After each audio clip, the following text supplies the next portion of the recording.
Oh, hi, recap fans. Welcome back. I've had my wings clipped a little bit. Actually, what it is I got a skin graft on the top of my left foot and I got to keep it up for a few days. So that's kind of clipped my wings in terms of producing the kind of news that I know there's an intense hunger for out there and that I'm proud to be satisfying. But I did manage to get some news in before, that they started fooling around with my foot. Here it is.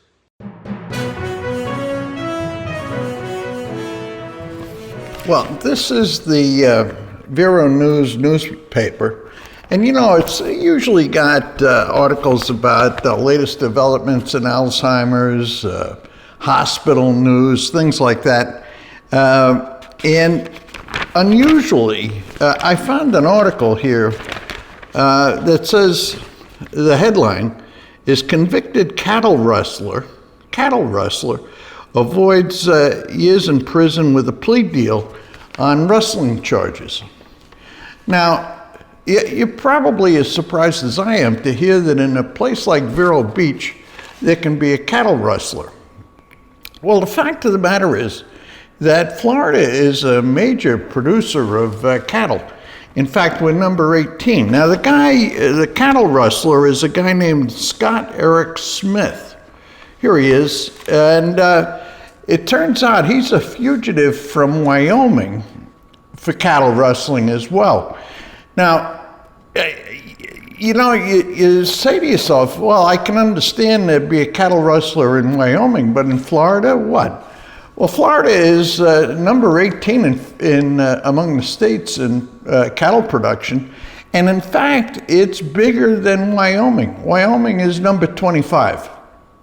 So anyway, this guy, Scott Eric Smith, he took a herd of cattle from a ranch here in Vero Beach, and he took it down to, the Okeechobee Livestock Market. I'm amazed. This guy is going to do 7 years. He's wanted on 31 counts of cattle rustling in Wyoming. And when he finishes his 7 years in Florida, then he'll go back up to Wyoming and be tried for cattle rustling up there. So Scott Eric Smith, pretty unusual, never bumped into him, and totally surprised to find that the cattle rustling takes place. I can understand it being a crime, but cattle rustling taking place in a place like Vero Beach, absolutely amazing. And I think that was the biggest news story this week. Yeah, can you believe it? Cattle rustling in Vero Beach, Florida? Well, like I say, I'm trying to keep you posted with all the really important news that there is going on.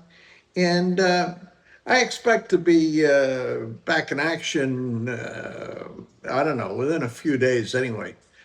So in the meantime, that's this week's weekly recap. See you next week.